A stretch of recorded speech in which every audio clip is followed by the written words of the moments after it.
नमस्कार, आप देख रहे हैं सी न्यूज़ भारत और मैं हूं आपके साथ नंदिनी। वक्त हो चुका है न्यूज़ बुलेटिन का। इस बुलेटिन में हम जानेंगे कहां बेखौफ वन माफिया दिन दहाड़े हरे पेड़ों पर चला रहे हैं आरा। हर वर्ष 5 से 6 लाख पौधे लगाए जाते हैं। साथ ही जानेंगे कहां 5 दिवसीय महिला जागरूकता शिविर का किया गया आयोजन। आइए इन तमाम खबरों पर करते हैं विस्तार से चर्चा।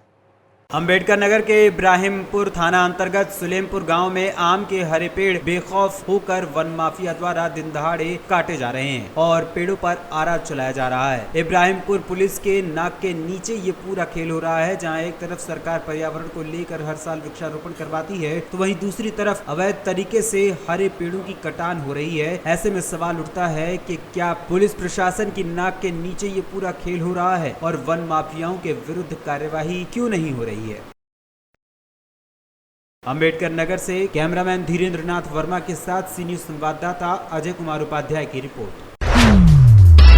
जनपद बहराइच के चकिया रेंज में हर वर्ष करीब 5 से 6 लाख पौधे लगाए जाते हैं, लेकिन चकिया रेंज में कुछ अलग ही नजारा दिखाई दे रहा है। बीट संख्या 5 और 6 में करीब 45 से 50 हेक्टेयर नई तगिया का निर्माण किया गया है। बीट संख्या 9 में करीब 90 हेक्टेयर नई तगिया का निर्माण किया गया है, जिसमें करीब 80 से 90 हजार पौधे लगना था, लेकिन बीट संख्या 9 में मुश्किल से 15 से 20 हजार पौधे भी जमीनी स्तर पर नहीं लगवाए जा रहे हैं। जो पौधे नर्सरी से जंगल में ट्रॉली के द्वारा पहुंचे भी हैं, उसके बाद उनको उसी तरह से छोड़ दिया गया है। पौधों की देखरेख करने वाला कोई नहीं है। हर नर्सरी में करीब 4 से 5 लाख पौधों का कागज पूर्व किया जाता है, लेकिन जमीनी स्तर पर आप लोगों को साफ तौर पर दिखाई दे रहा है कि वृक्षारोपण में किस तरह का घोटाला चकिया रेंज में चल रहा है, जिसमें 1 से 1.5 लाख पौधे भी जमीनी स्तर पर नहीं लगाए जाते हैं। इसकी शिकायत कई बार पत्रकार के द्वारा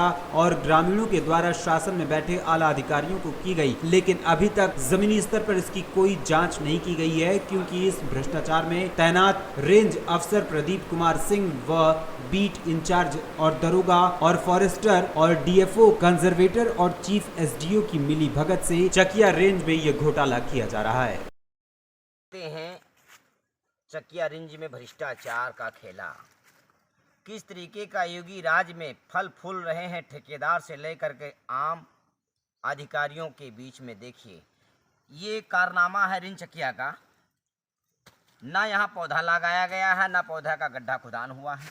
जो पौधा नर्सरी से आ करके तांगिया में रख दिया गया है, जहाँ का पौधा था वहीं पड़ा रह गया है। इसके विषय में जब उच्च अधिकारियों से बात किया जाता तो कोई जवाब देने को तैयार नहीं है। ये 36 करोड़ पौधा उत्तर प्रदेश गवर्नमेंट ने लॉन्च किया है। उत्तर प्रदेश वृक्षारोपण को लेकर के कई तरह के प्रेस योजना चला रही है गवर्नमेंट, लेकिन बंदरबांट किस तरीके से किया जा रहा है, शायद वीडियो में आप लोग को सब दिखाई दे रहा होगा। फिर हम चलते हैं इसी जंगल में और बीटों की तरफ। अभी तो पहला और दूसरा और तीसरा कंपार्ट मैंने चेक किया हूँ, ये नज़ारा आप लोग के सामने है। अब हम चलते हैं चौथे और पाँचवें कंपार्टमेंट में, जहाँ पे 110 हेक्टेयर तांगिया लगाई गई है। 110 हेक्टेयर मतलब 1 हेक्टेयर में कम से कम मिनिमम 11,000 पौधे लगते हैं, लेकिन मौके ज़मीनी स्तर पे यहाँ 2,000 भी पौधे ज़मीनी स्तर पे नहीं लगाए गए। अगर 2 से 5,000 पौधे नर्सरी से उड़ करके आए भी जंगल में, लेकिन वो भी पौधे आए, जो भी पौधे आए वो लगा भी नहीं पाए, न लगाए हुए हैं। इसी के संबंध में जब उच्च अधिकारियों से, फॉरेस्टर से, दरोगा से, यहाँ के प्राइवेट वाचरों से या प्राइवेट ठेकेदारों के द्वारा जो काम कराया जाता है, उनसे जब बात तालाब किया जा रहा है पत्रकारों के द्वारा, तो तरह तरह की धमकियां भी मिल रही हैं कि आप लोग जाइए, जो करना है वो कर लीजिए। हम लोग शासन में बैठे हुए आला अधिकारियों को कमीशन भेजते हैं। अगर हम लोग कमीशन ना दें तो हम अपने बच्चे और अपनी नौकरी हम कैसे करेंगे। जब हम कमीशन देते हैं तो हमारा काम इसी तरीके से रहेगा। आप इस वीडियो को आप कहीं भी दिखा दीजिए, हमें कोई फ़र्क पड़ने वाला नहीं है। फिर हम चलते हैं और भी कंपार्ट की तरफ, दिखाते हैं नज़ारा और भ्रष्टाचार की कहानियाँ। बहराइच से सी न्यूज़ संवाददाता राम सूरत यादव की रिपोर्ट। जनपद भदोही के प्रमुख समाजसेवी राजेंद्र दुबे के द्वारा किया जा रहा है अद्भुत कार्य। चारों तरफ हो रही है इसकी प्रशंसा। उनके द्वारा विगत कई वर्षों से गरीबों असहायों के लिए सेवा कार्य किए जा रहे हैं। उन्होंने कुछ दिन पहले कान से कम सुन पाने वाले लोगों को कान की मशीन प्रदान की, जिससे आज वो सुनने में सक्षम हो सके हैं। उन्होंने कहा कि मेरे द्वारा भदोही की जनता के लिए निरंतर ये सेवा कार्य जारी रहेगा। जी सर, लगातार आपके द्वारा विगत कई वर्षों से सेवा कार्य भदोही जनपद में किए जा रहे हैं। भदोही जनपद नहीं, पूरे देश में आपके द्वारा गरीबों के उत्थान के लिए आप कार्य कर रहे हैं। तो आज क्या कहना चाहेंगे? आज भी आपके द्वारा कार्यक्रम जो आयोजित हो रहा है उसको लेके क्या कहेंगे? मैं समाज सेवी राजेंद्र दुबे, भदोही जनपद का निवासी। आज हमारा कार्यक्रम भदोही के अंदर अजयपुर गांव में कार्यक्रम का आयोजन किया गया है, जिसमें गरीब तत्वों को लोगों के लिए शॉल, साड़ी, टी शर्ट और दे के वितरण किया जाएगा और वहाँ के माननीय लोगों को भी सम्मानित किया जाएगा। इस तरह से कार्यक्रम हमारा है। और आज मैं लगातार सर सेवा कार्यों को लेकर के बात करें तो अभी कुछ दिन पहले कई हॉस्पिटल में आपके द्वारा जो कानों से कम सुनने वाले लोग होते हैं उनको आपके द्वारा मशीन का वितरण किया गया कान, तो उसके बारे में कुछ बताएं। हमारा कार्यक्रम एक कान की मशीन के लेकर वितरण था। जैसे हमारे यहाँ पे क्षेत्र में कान से कम सुनने वाले थे जो मशीन नहीं लगवा सकते थे, उनके लिए कार्यक्रम का आयोजन किया गया था। जैसे कि कान का टेस्ट, कान का मशीन निःशुल्क दिया गया है लोगों को। इस तरह से कार्यक्रम था। सर, आपको प्रेरणा कहाँ से मिली सेवा कार्यों को लेकर के? प्रेरणा तो क्या है, हम राष्ट्रीय स्वयंसेवक संघ का सदस्य होते हुए दिल्ली में समाज का कार्य तो पहले से ही हमारा चल रहा है कई सालों से। और हमारा सामूहिक विवाह, गरीब शिक्षा को लेकर, हेल्थ से लेकर हमारा कार्य कई सालों से चल रहा है। फिर हमारे मन में आया कि मैं भदोही जनपद का निवासी हूँ और वहाँ के लोगों के लिए भी कार्य करना चाहिए, भदोही के गरीबों के लिए कार्य करना चाहिए। इसलिए मैंने ये कार्य भदोही में भी कार्य चालू कर दिया। पार्टी के विषय में क्या कहना चाहेंगे सर? उनके द्वारा जो कार्य किया जा रहा है इस समय वर्तमान में जो भाजपा की सरकार है उसको लेके क्या करेंगे? भारतीय जनता पार्टी की सरकार जो कार्य कर रही है बहुत ही अच्छा कार्य कर रही है और अपने देश से लेकर विदेशों तक अपने भारत का नाम रोशन कर रही है और कई कार्य भी अच्छे कर रहे हैं। आदित्य योगीनाथ जी ने भी बहुत अच्छे कार्य किए, हमारे यूपी के लोगों के लिए भी बहुत अच्छे कार्य किए, गरीबों के लिए अनाज का वितरण, इस टाइप के कई कार्य उन्होंने अच्छे किए और देश के लिए भी अच्छे कार्य किए।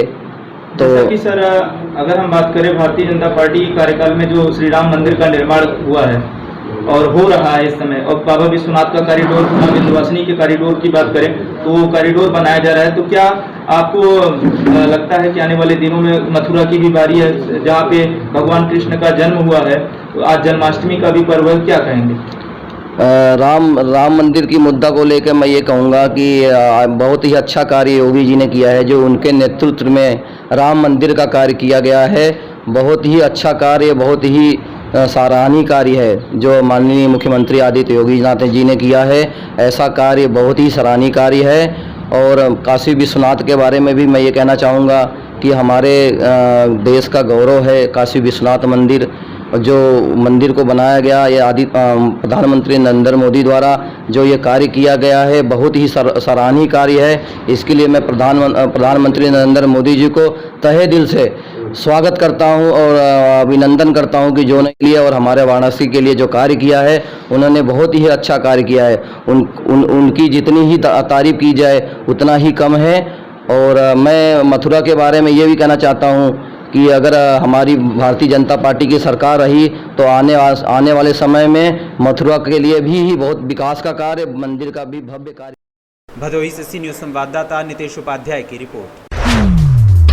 यूपी के गोंडा जनपद में शांति कुंज हरिद्वार के तत्वावधान में 5 दिवसीय गायत्री महिला मंडल की ओर से महिला जागरूकता कार्यक्रम किया जा रहा है। टोली नायक अहिल्या सिन्हा, गायत्री साहू आदि लोगों ने बताया कि वेद मूर्ति तक 19 पंडित श्रीराम शर्मा आचार्य की सूचना हम जन जन तक पहुंचा रहे हैं कि मानव में देवता का उदय एवं धरती पर स्वर्ग का अवतरण हेतु ब्रह्मवादिनी बहनों के द्वारा प्रत्येक जनपदों में 5 दिवसीय कार्यक्रम चलाया जा रहा है, जिसमें महिलाओं को कार्यक्रम के माध्यम से 16 संस्कार, हारमोनियम, डफली वादन आदि कार्यों का प्रशिक्षण दिया जा रहा है। इस मौके पर ठाकुर प्रसाद तिवारी, संयोजक प्रेमचंद श्रीवास्तव, ट्रस्टी रामतेज मिश्र, सहायक प्रबंधक ट्रस्टी पंडित जवाहर लाल मिश्र आदि कार्यकर्ता मौजूद रहे।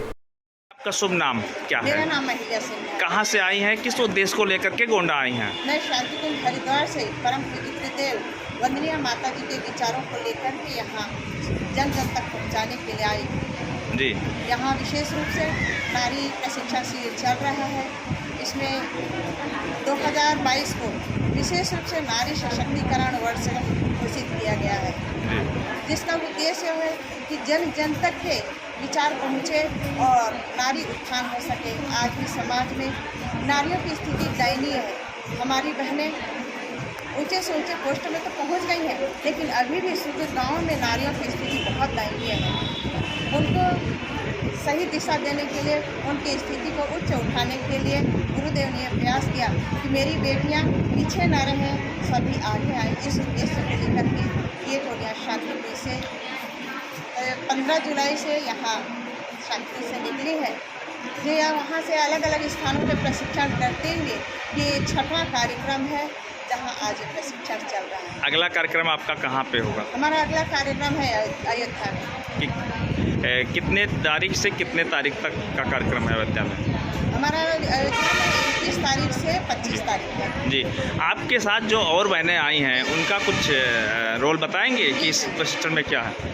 मेरे साथ में आई है हमारी गायत्री साहू बहन जी, जो हारमोनियम बजाती हैं, वक्ता भी हैं और वर्तमान में गायत्री देव संस्कृति विश्वविद्यालय में वहाँ अपना समय दे रही है। जी, और हमारी दूसरी बहन है कीर्ति यादव, ये भी वहाँ देव संस्कृति विश्वविद्यालय में अपना समय दे रही हैं और बहुत अच्छे से भक्ति भी बजाती है। चलिए, बहुत बहुत धन्यवाद आपको इस चैनल में।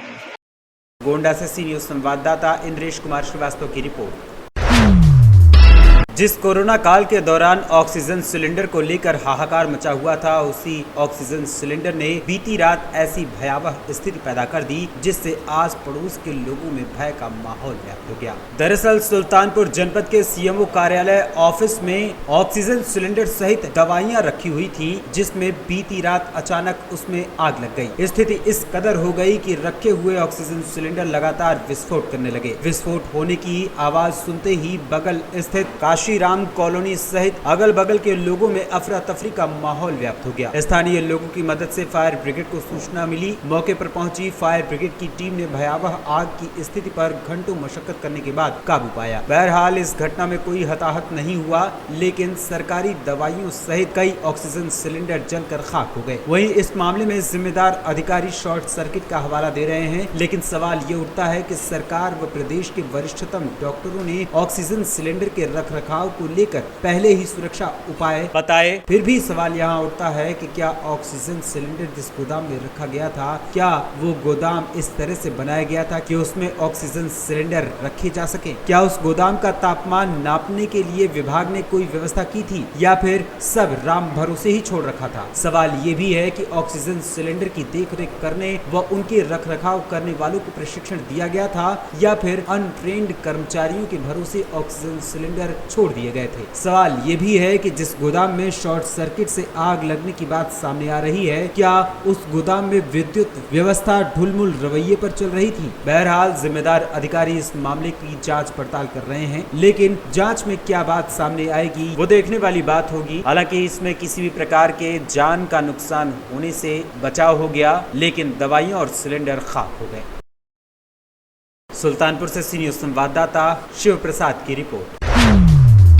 खबर बुलंदशहर से है, जहां पशुओं के लिए खेत में चारा काट रही महिला को ब्लैक कोबरा ने डस लिया। 50 वर्षीय भगवान देवी की हायर सेंटर में ले जाते हुए मौत हो गई। ज्वार के खेत में पशुओं के लिए महिला चारा काट रही थी। सांप के काटने के बाद महिला की आंखों की रोशनी चली गई। परिजनों ने तहरीर देकर पुलिस को सूचना दी। महिला के शव को पोस्टमार्टम के लिए जिला चिकित्सालय भेजा गया। घटना के कुछ देर बाद ब्लैक कोबरा पास ही मौजूद महिला के घर पर भी पहुंच गया। स्नेक कैचर की मदद से ब्लैक कोबरा को कड़ी मशक्कत के बाद पकड़ा गया। ये पूरा मामला बुलंदशहर के डिबाई तहसील के गांव अफजलपुर का है। नाम है आपका? मेरा टिंकू कुमार। यहाँ पीएम हाउस में पोस्टमार्टम किसका हो रहा है, क्या मामला बताइए ज़रा। मेरी मम्मी है, उनका बताओ। वो सता वो सुबह सुबह चली गई थी, हम तो सो रहे थे। कहाँ के रहने वाले हैं आप? डिवाई के। अच्छा, क्या मामला है बताइए। वो किसी कीड़े वगैरह ने काट ली थी, ये पता नहीं था किसने काटी है। बाद में पता पड़ी कि सांप ने काट ली, कोबरा ने। अच्छा, हाँ, तो फिर उसके बाद में हम उसको सांप पकड़ता उसके पास में ले गए थे।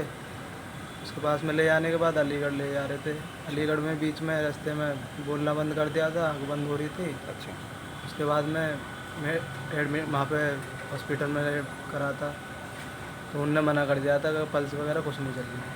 तो बाद में आपने सांप पकड़ने वाले को बुलाया? जी, बाद में पकड़ने वाले को बुलाया था, वो बाद में आया था दोबारा से वहीं पे सांप पकड़ा? सांप पकड़ा। पकड़ लिया। जी। बुलंदशहर से सी न्यूज संवाददाता नितिन सिंह राजपूत की रिपोर्ट।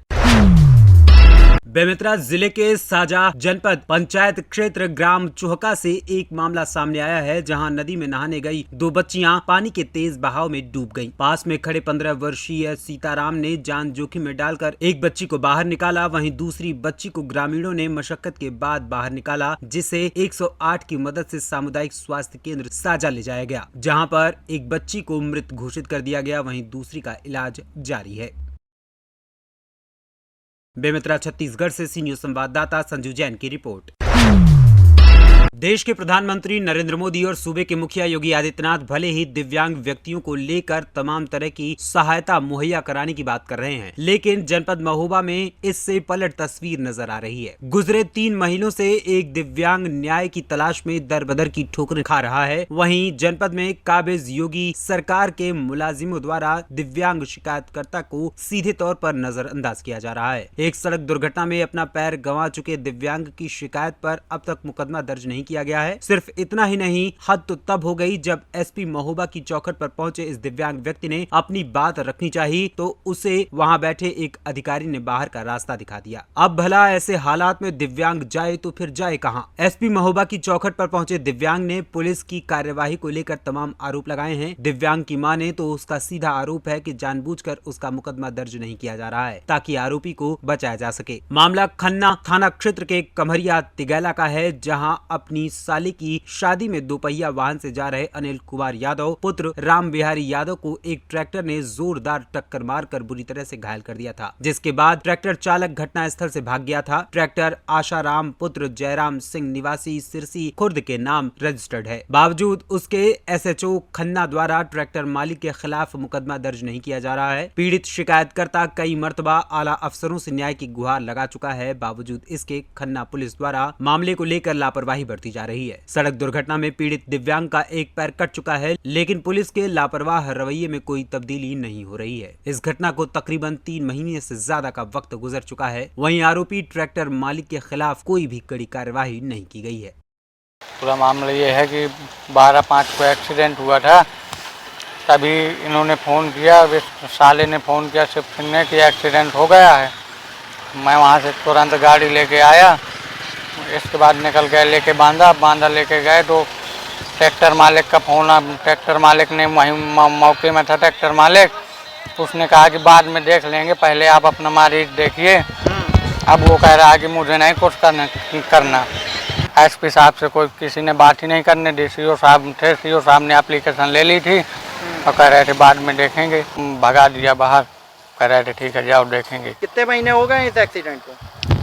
करीब 3.5 महीने। 3.5 महीने से ऐसे ही भटक रहे हैं आप? थाना अध्यक्ष क्या कहता है? वो कुछ नहीं कहता, कहता पैसे लिए है, वो तो कहता है ट्रैक्टर बदल लो दूसरा। मतलब वो खुद कहता है कि ट्रैक्टर बदल लो, दूसरा ट्रैक्टर लगाओ। ऐसा क्यों कहता है? उसने पैसे लिए हैं ट्रैक्टर मालिक से। और जब आप लोग कहते हैं कि मुकदमा लिखिए, फिर क्या कहता है? वो कहता है देखेंगे समझेंगे, फिर जांच करेंगे, भगा देता है अगर थाने से। गांव में अन्ना थाना के आने वाले रिपोर्ट नहीं लिख रहे हैं, 2-3 बार गए हैं तो सीओ साहब वो दरोगा जी भगा देते हैं, तो कार के कह देते हैं जाओ भग। 2 महीना अस्पताल में भर्ती रहे हैं, कोई मतलब नहीं है। सीओ साहब कह रहे हैं ट्रैक्टर बदल लो, सीओ साहब भी नहीं सुन रहे हैं। आज एसपी ऑफिस आए थे, मैडम से पूरी तरह बात नहीं हो पाई है। सीओ साहब ने अन्ना एसओ से बात की है, उन्होंने कह दिया है ऐसे है, सीओ साहब ने फिर भगा दिया है। दरोगा जी कह रहे हैं दूसरा ट्रैक्टर लगा लो जिसका बीमा हो, सीओ साहब यही बात कह रहे हैं। हमें देखिए अब आगे क्या होता है, न्याय नहीं मिलेगा तो फिर धारने में बैठ जाएंगे, क्या करेंगे? पैर तो कट ही गया है, परिवार कैसे चलेगा? लगभग 3 महीने हो गए, 1.5 महीने हम अस्पताल में भर्ती रहे हैं, 12 मई को हुआ था। और तब से अभी तक FIR नहीं लिखी गई? किसी ने नहीं लिखी, हमारी जगह हुआ है। सीओ साहब के यहाँ पहले गए थे तो उन्होंने कहा चलो हम बात करेंगे, यही बात अभी एसपी साहब ने कही, मैडम से बातें नहीं कहते से होनी दी है। सीओ साहब ने तुरंत हमारा वो लिया एप्लीकेशन और कह दिया चलो भागो भागो भागो। मतलब आप संतुष्ट नहीं हैं? हम संतुष्ट नहीं हैं। यहाँ तक कि एक पुलिस वाले ने हमारा हाथ तक कंधा पकड़ के कहा है कि चलो भाग। महोबा से सी न्यूज़ संवाददाता राहुल कश्यप की रिपोर्ट। मथुरा जन्मभूमि सहित गोवर्धन के दान घाटी मंदिर सहित अनेकों मंदिरों में शुक्रवार को बड़े ही भक्ति भाव के साथ श्री कृष्ण जन्माष्टमी मनाई जाएगी। इसके लिए श्री कृष्ण भक्त श्रद्धालुओं ने तैयारी की है। मंदिरों में बड़े ही हर्ष के साथ पूजा पाठ और भगवान का अवतरण दिवस मनाया जाएगा। यहाँ कस्बा गोवर्धन समेत दान घाटी व राधा कृष्ण मंदिरों में पूजा की तैयारी की गई है। गोवर्धन दान घाटी मंदिर में हर साल जन्माष्टमी बड़े भक्ति भाव से मनाई जाती है। यहाँ मंदिरों को सुंदर भी बनाया गया है। वहीं भगवताचार्य रंजीत दुबे शास्त्री ने बताया कि रात में 9 बजे से 12 बजे तक भगवान श्री कृष्ण का जन्माष्टमी व्रत पूजन किया जाएगा। इसमें बड़े बड़े संत शामिल होंगे। शास्त्री जी ने बताया कि गोकुल में यशोदा नंद राय के घर में भाद्रपद कृष्ण पक्ष अष्टमी तिथि की अर्धरात्रि बेला में भगवान श्री कृष्ण अवतरित हुए थे। वैसे ही सभी श्रद्धालु भक्त अपने अपने यहाँ अर्धरात्रि में भगवान का अवतरण महोत्सव मनाएंगे। पूजन के दौरान वेदियों का पूजन होगा। इसके बाद भगवान का प्राकट्य होगा। आज जन्माष्टमी का त्यौहार है। अगर हम बात करें गोवर्धन कस्बा को लेकर तो किस प्रकार से गिरिराज नगरी में जन्माष्टमी त्यौहार मनाया जाता है, क्या पूजा का विधि विधान रहता है?